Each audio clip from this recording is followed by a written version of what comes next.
Hi, I bought a new train. Well, it's not a new train, but it's here it is. APT, Advanced Passenger Train, and it tilts. Let's just wait and see it tilt again. Might cut this bit out. Come on. Can you make out the tilt? Watch. Watch right at the bend. Cool.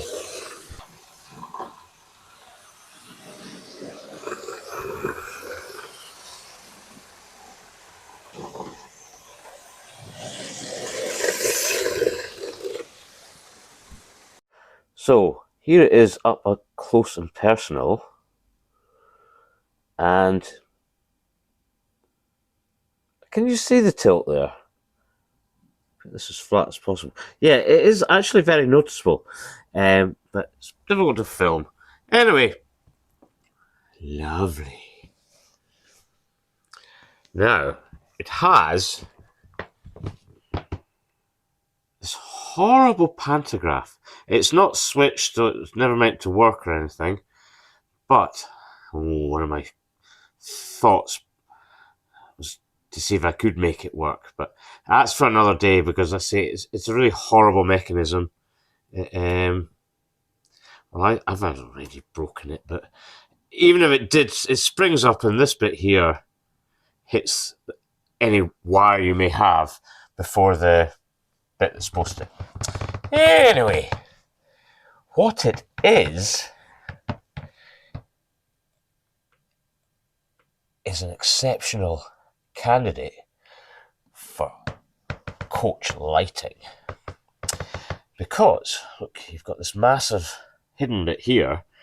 You could put that capacitor. When I fitted, you get these ones with anti-flicker, so it's a big capacitor.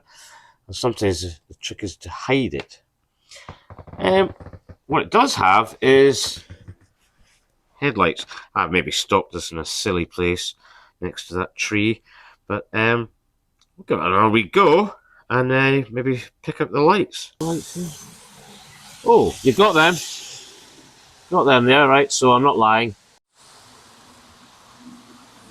Here we have another tilting locomotive, well, train, the Super Voyager, which was, well, I guess a diesel multi-unit, sort of.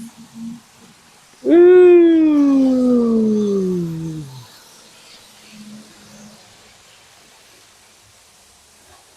And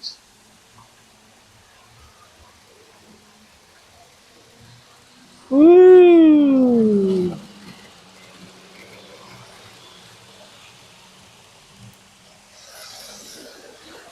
Right. So I got that for 90 quid, including postage, eBay. It's an original, as in made in about 80s or something. And it was sold as non-runner. I thought it would be the magnet in the Ringfield motor. But when I put power straight on it, it worked. Then I noticed something ridiculous. The only thing that's wrong with that was the wire connecting the motor bogie to the other bogie, so it picks up, was entirely missing. So that was the easiest fix in the world. I did take the stupid Ringfield apart and clean it up and all that boring stuff. Other interesting thing about that is the driving car is the one in the middle, and the chassis, the bogie chassis, both of them, are actually metal rather than plastic. Cool. Gives it a nice bit of weight. Oh my god. Look how many circuits have these guys done and not fallen off. And I think, yeah, I might put red LEDs in the back, because those lights you saw are actually original bulbs with a diode connected, like the 125s had and all that. So I might do that. I might not. So it had the tail light as well in the back, you know. Might get around and fixing putting those coach lighting strips in. They're about £6 a pop. So that would cost us 4 things there to light up. 24 quid. Maybe a bit more with postage. I don't really want to take it apart again because plastic's that old. It's probably 40-year-old, that thing. And the wee clips, they tend to just break. So I would have taken it apart again to show you, but I'm not going to. And oh yeah, other tilting train I do have is the Dapple Pendolino, and that's a horrible monster. I've given serious thought to putting that in the bin. It's just naughty, isn't it? But that's horrible. I mean, see, if we look, the gap between the coaches is one bugbear of mine. There's hardly any on that Voyager. And if we wait a wee while for this chappie to come round, you'll see there's hardly any on this either.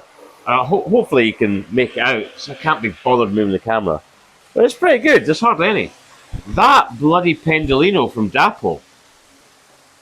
Put it this way, if you scaled it up, you'd have to go from one coach to the other and it'd be about a 2 metre gap. It's shite, really.